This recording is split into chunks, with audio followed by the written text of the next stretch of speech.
Okay, so now we are going to discuss about staff 1 activities. As we said, there are staff 1, 2 and 3 activities.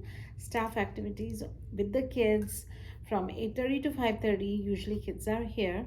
We have 3 sessions.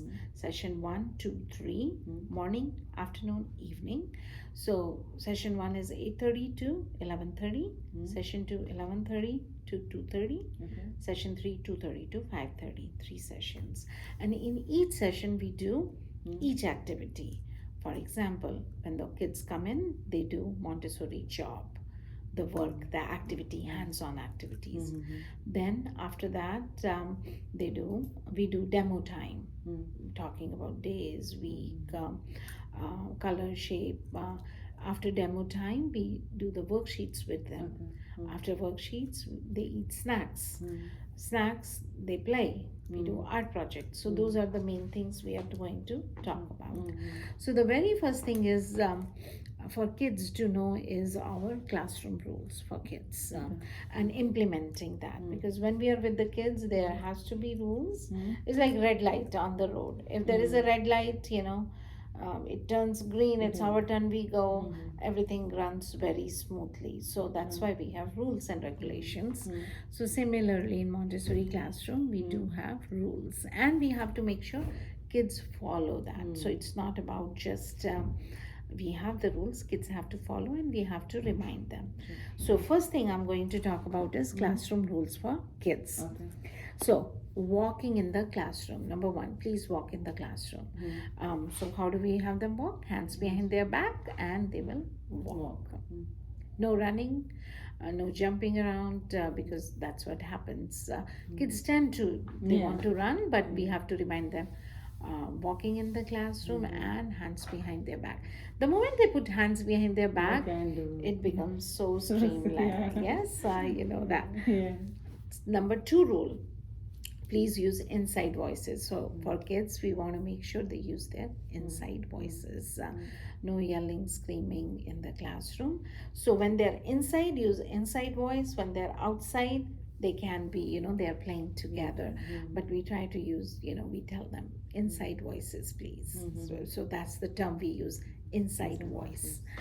Number 3, please keep hands and feet to yourself. So for kids, how they want to touch and feel, and sometimes, even, they want to push, or so reminding them hands and feet to themselves. So when they're sitting, hands in their lap, or if they're carrying something, their hands are in use, or when they're walking, hands are behind their back.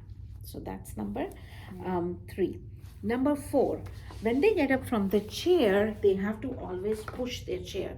So like this, they have to use both hands and slide it back. So always push the chair when you get up. So reminding them whether they are doing worksheets or they have done with their snacks. So, and we have to keep them as a habit. So it should not be just, we just tell them every time, push your chair, push your chair, push your chair. So that's our number 4 rule. Number 5th rule is please return the material back to the shelf. So wherever the material was kept, we will keep it back to the shelf. So one thing at a time we do. So we do bring material. So let's say I did bring, my job, always telling them using both hands to carry it. So whether it's a container, or let's say we are using a notebook, or whether it's a tray. So let's say if it's a tray, we use both hands, they carry with both hands, they put it back, they can bring something else. If it's a pencil or pen or scissors, always the pointed has to be down, always. And we hold it like, with this. Like if they are walking with a pencil, we do not walk like this. They always walk like this. Then after putting material back on the shelf, next one is please keep all the materials on the rug or on the table. So whatever they are working on, they have rug, and we teach them how to use the rug. They hold the rug, with both hands, they unroll it, they roll it. So all the material, we want to give them a contained area. It's like, the more space we have, we are all over. So we want to give them contained area. So when they have rug, we want to make sure everything is on the rug. it's not all over. If you are giving them table, that's the table. Like we are sitting here, this is my table. I need to use only this space. I cannot then use the ground. So we want to make sure that all the materials should be kept on the rug. And when we are using a rug, we don't step on the rug. We walk around it. So that's for material. Whatever material we are using, we are not sitting on it. We are not, walking on it. So teaching kids that everything goes around the rug. Yeah. Then number 8, carrying materials with both hands. And another very important is we have to teach them when two people are talking, we do not cut them through.